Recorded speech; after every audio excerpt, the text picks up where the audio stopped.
Title of this seminar seriously.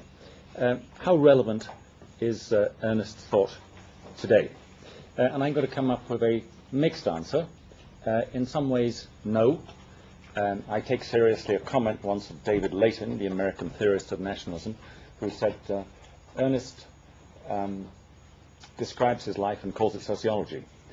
There's something to the idea that he's writing a theory produced through the circumstances of somebody, Central European, Jewish background, 20th century Europe, which some of those circumstances may have changed, but not completely. So I'll produce an answer which goes a little bit both ways, because I think that's the way the things ought to be. Let me remind us, or tell some of you perhaps, certain things about his life, not in order to give a biography, but in order to reflect upon some of those circumstances. And the important thing is that, of course, he came from a highly diverse world. At the end of the 19th century, it's important to know that a formerly dominant minority, the Germans of Prague, were slowly overtaken by the Czechs from the countryside who moved in with industrialization, very much the second to last of those two placards. But the position of people with a Jewish background in this world was extremely complicated. The Czechs wanted to diminish the size of the German-speaking population, so put enormous pressure upon the Jews to go to Czech schools, try to close down their schools. In this world, the Jews were in terrible ambivalences. They obeyed that. Some of them wanted to get in, but the Czechs would never really let them in fully. They would always recognize that they were Jewish. This is Kafkas World, a world of three cultures in which there were all sorts of options, and people moved from one option to another several times in their life. Kafka is very typical, high German culture, chasing young Czech girls, wanting very desperately at times to become a Zionist. None of these things completely, fundamentally homeless. That's the world from which Gellner's family came. But he himself was born in Paris, but grew up in Prague in the 1920s, when things were slightly different. He had the variety. His father had strong communist links in his youth.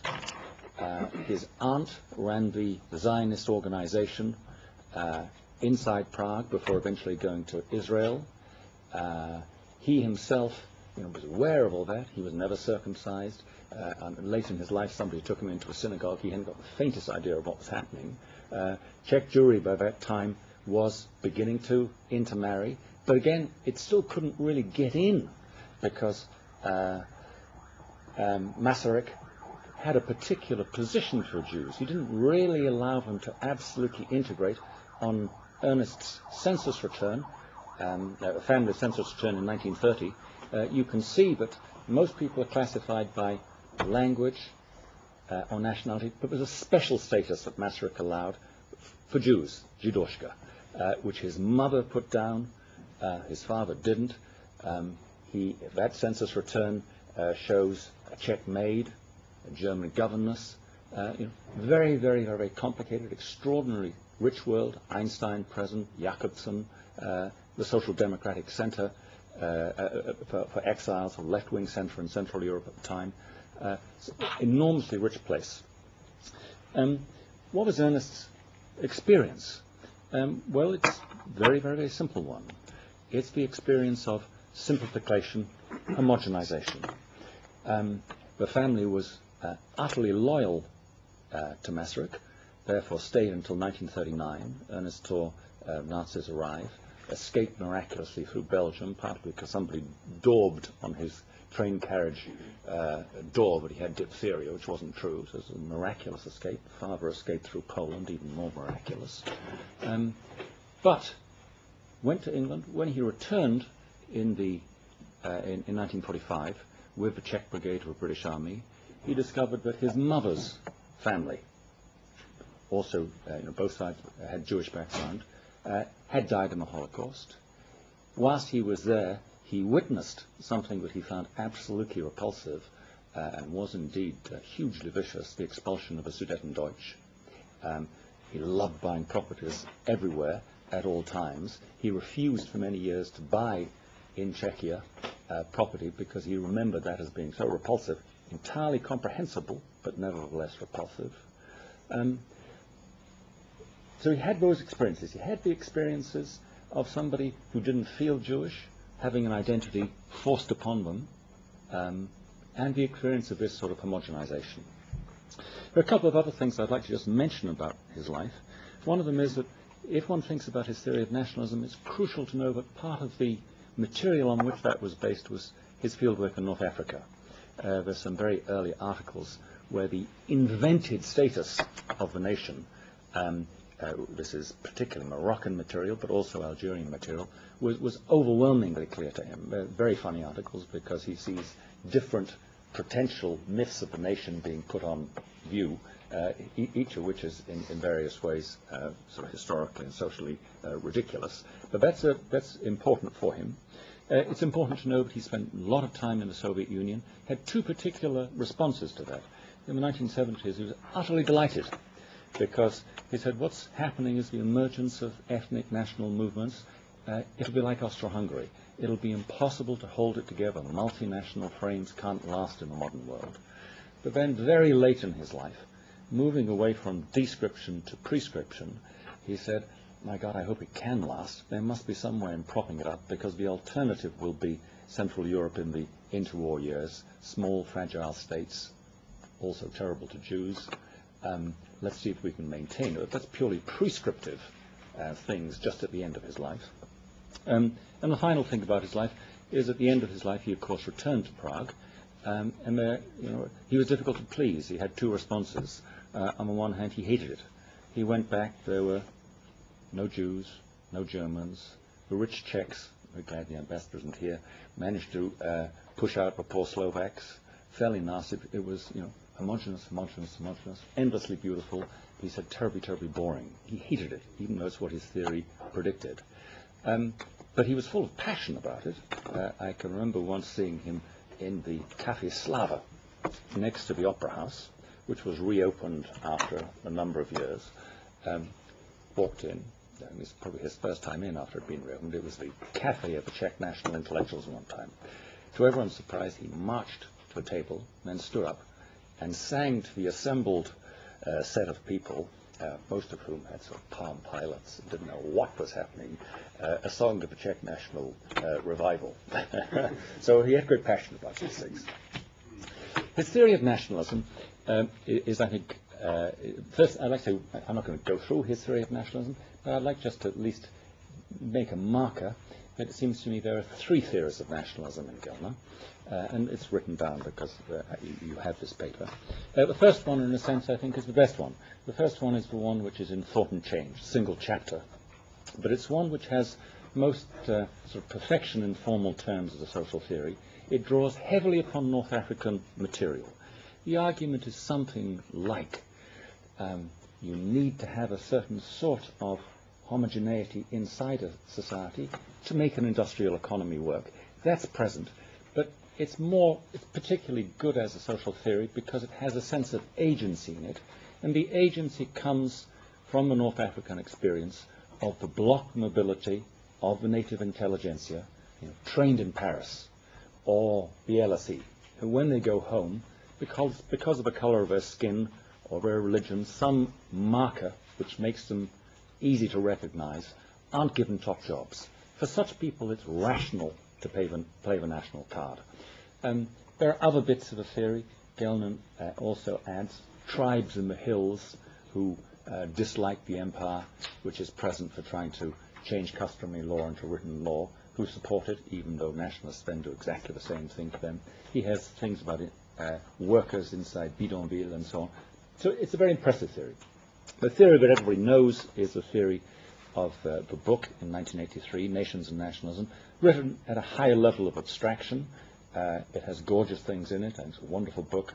It has particularly the parable of Megalomania and Ruritania. It's one of the only books written about nationalism which doesn't actually discuss a single historical case. Nevertheless, the parable is absolutely marvelous. And the third thing is that just at the end of his life, rather as with the Soviet Union, he has extra thoughts, historical stages. They're sort of ad hoc attempts to save the theory, but they're there, and some of them are interesting.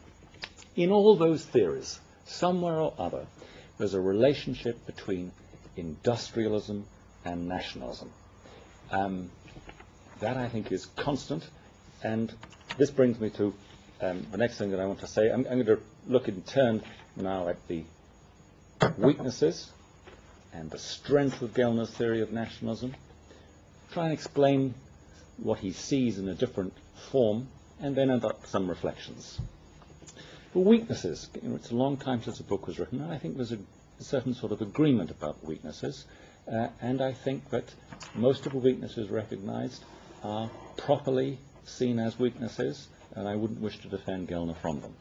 There is the functionalism, which is sometimes present, especially in the book. Functionalism is wrong if it's overdone. I have lots of needs, and history hasn't recognized them. You need agents to explain what happens. But I'm going to leave that one to the side and imagine, Gellner's theory isn't always functionalist anyway, but a lot of the time it is, and go to what seems to me the crucial thing, industrialism. If it's industrialism, we must be able to find clear links in place and time in order to make Gellner's theory correct. And there are quite a lot of exceptions. Some cases which fit, but a lot of exceptions. The Greeks did it a long time before nationalism. The Serbs, Michael Mann has pointed out, British and French nationalism is distinctly an 18th century affair before industrialization. So both the place, the Balkans, and the timing doesn't really work. Gellner's explanatory scheme, I think, is wrong. No two ways about it. There's another criticism which I don't approve of and I would dispute, and that's an argument which has come very often since Gellner's period. Gellner's talking about homogenization, therefore, some people say very crudely, he's sort of guilty of encouraging it. I think this is just nonsense. This is purely ad hominem. I think nuclear weapons are very powerful. It doesn't mean to say that I think they ought to be used. You have to explain things as they are. As it happens, in a personal way, he loathed the homogenization of nationalism, much as he felt that it was what nationalism was very often about. So if those things are wrong about Gellner, what's right about his theory of nationalism? It seems to me what's right about his theory of nationalism is homogenization. Prague, once upon a time, was a diverse city in Europe, as were many other cities of that type in Europe. It isn't like that any longer. If you read Mark Matsauer's new and rather marvelous book on Salonika, exactly the same thing is true. There are endless. Of course, and we'll hear about it afterwards, was multiculturalism, but dealing with a minority is not the same thing as dealing with a different nation inside your midst. Multiculturalism is not multinationalism. Multinationalism in Western European history died. I would add to this that in various ways one might want to say that there are elements of Gellner's functionalism.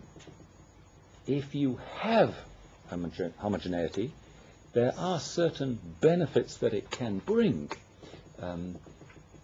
It's easier to manage democracy if you have homogeneity. It probably is easier to deal with economic matters if you have homogeneity. I live in Montreal. If in Canada at a particular time, you have to cut back on the budget, you can't do that very quickly because you have to negotiate with Quebec. It takes a lot of time. It's not always necessarily a bad thing, but it's more complicated to manage a multinational arrangement. There's something to be said for one side of Gellner's functionalism. So what I've said so far is Gellner's awfully, hideously right. He sees something. He lived that world. the world of 20th century Europe, European modernity, is the world of population transfer, ethnic cleansing, genocide. It's a world of simplification. It's repulsive. I very much like the title of a book by Mark Matsau, Dark Continent, Europe's 20th Century. It's not Africa, it's us. That's Gellner's life. Why did it happen? Because I'm saying his explanatory account is not correct. In order to understand it, I think of Max Weber to begin with. Two sides of Max Weber. First of all, Max Weber, the fleet professor, saying we must have our place in the sun. We will need, in order to remain strong, secure sources of supply or materials and secure markets. Otherwise we'll be shrunk by great powers surrounding us. But also the Max Weber, whose friends and family in his early years referred to him as the Polnischer Max, Polish Max. Polish Max because the work he did on Polish labourers coming into the East Elbian estates of the great Junker landlords. And Weber's position on this was very, very, very simple. It weakens Germany. A real state must be a state which is national the whole way through, sharing a culture. So I think Weber is, in a sense, representative of his time. Nationalism at that time. Ernest wanted to produce a universal, general theory of nationalism. I don't think you can do that, because I think nationalism changes its character at particular times according to the forces with which it's interrelated. At the end of the 19th century, nationalism seems to me to be closely linked to imperialism. There's a tight fit between these two things. It's an era of intense geopolitical competition, but this suggests, I think, amending Ernest. The point of his parable about megalomania and Ruritania was that it's the Ruritanians who hold up the nationalist card because they want to get out. I would reverse this and go from a sort of economic style interpretation, this is putting it much too crudely, to a much more political style by saying what really matters at the end of the 19th century are the megalomanians, the empires, or the great European states, which wish to homogenize their states because they think it's going to make them powerful. You know, if the Tsarist Empire can make absolutely certain that there is no Ukrainian dictionary and nobody speaks Ukrainian and there's no Ukrainian school, then they will be a proper nation state. And that's what they tried to do. In those circumstances, if you're a Ukrainian, you're going to become a nationalist. What I'm getting at, I can put like this, it's the phrase of Hirschman. If you have no voice in a system, then the attraction of, you have no loyalty to it, then the attraction of exit is very great. What the Czechs, I think, wanted in the late 19th century was respect for their historical rights. They would have been happy with that. Masaryk, Romish Brooks, book on Masaryk tells us that terribly, terribly, terribly late.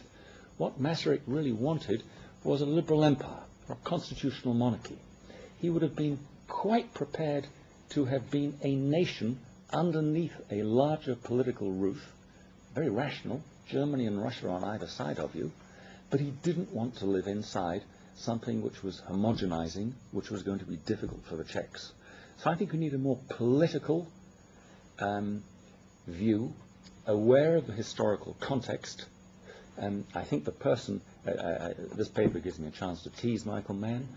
He once wrote an article criticizing Ernest's theory of nationalism. In the end, it seems to me he's his heir, because his book on ethnic cleansing is a book actually about homogenization. He can't help it. He doesn't like it any more than Ernest does. He adds certain things, I think, that aren't in Ernest's account, of a geopolitical character. I don't know if he agrees with what I would say about Weber, but he notes that the particularly dangerous moments for ethnic cleansing are when two peoples are fighting over the same territory, when there are states which support both sides in those circumstances, preemptive cleansing before the other side calls in its troops to help you, become tremendously attractive. He had something slightly different to this. If you have a strong state, occasionally they can stop ethnic cleansing, communal violence. That's important, I think. In Weimar Germany, the state is so pathetically weak after the war. Its institutions have gone. There's very little it can do. But he's saying in these circumstances you have a call for the organic nation, the dark side of democracy. It can be popular in various ways, carefully specified. So it's homogeneity, slightly different account. I wonder, in the written version of the paper, how much difference there really is between these two things. I think there is a difference, and I can finish with it. Ernest's theory, in the end, says one nation, one state, necessary for industrial purposes. He didn't like it. I remember him saying we've got to find some way of doing things differently. Nevertheless, deeply pessimistic, imagining European history would be repeated elsewhere. Mick at least allows for the possibility of other types of democracy, not the organic nation, but also more civil, civic world, in which compromise is allowed, in which deals can be struck. They don't disagree about the past. Might the future be different? So let me finish with that. There are some reasons to hope. From my point of view, I think that the link between the character of nationalism, link between nationalism and imperialism, is no longer quite so strong. Putin doesn't know it, but the future success of Russia doesn't really depend upon holding Chechnya. Quite a lot of leaders do realize that. Quite a lot of leaders in developing countries want to be part of the action. They don't want to be protectionist and out of that world any longer. They realize that, occasionally some of them realize that giving up territory might actually help you. If you don't have a nationalities question to deal with, you can actually get richer. It's not unknown everywhere. It is possible that liberalism sometimes can come before nationalism and allow for a single political roof to have different groups, different nations inside it, and for it to work. It's possible. The classic instance, I think, is India, certainly with reference to languages. I very much like the formula of David Layton, where he says, to be a decent Indian citizen, you need 3 plus or minus 1 languages. 2 languages are the languages of the state, Hindi and English. 3rd, if your province or state is non-Hindi speaking. 4, if you're a minority within that province. But if your state is Hindi speaking, then you just need the 2. India has God knows how many languages, and it's not actually having wars about that. Sometimes consociational, power-sharing deals, federal deals, sometimes they can work. So there's something to hope for. European history may not be repeated. Other people might be better than we were. Unfortunately, there are a lot of reasons to fear. Putin has not realized this. There's a very long history of federal systems collapsing, particularly in Africa. There are other things. If India has a strong state, to go back to Mick's category, capable of knocking heads together, it's the case that in lots of the world, maybe particularly with neoliberal style policies in Africa, in West Africa, states can scarcely see outside their capital. They don't know what's happening. It's hideously easy for national and irredentist and ethnic movements of one sort or another to come to power. So there are quite a lot of things to fear as well. Let me start by saying that if Ernest was writing a particular history about a particular part of Europe, may not be true now. There's some reasons to hope. But if we look around, there are still states which do not wish to include, do not wish to give federal deals or consociational rights. I didn't know where Asia was until suddenly it started to rebel. I suspect there are I know there are many other places in the world I haven't even heard of which are going to feel the same sort of way. So I don't think Ernest is irrelevant. I, of course, live in Montreal, in a place where there is a certain set of deals. It's stable, but at the same time, every now and again you can feel inside elements, only elements of the nationalist separatist party saying, it could all be ours. And they sometimes still want it to be ours. So I can never, I can see that Ernest belonged to a particular period, but he still speaks to me because I can still see the permanent attraction of a democratic type for people to make it all their own. Thank you. Thank you.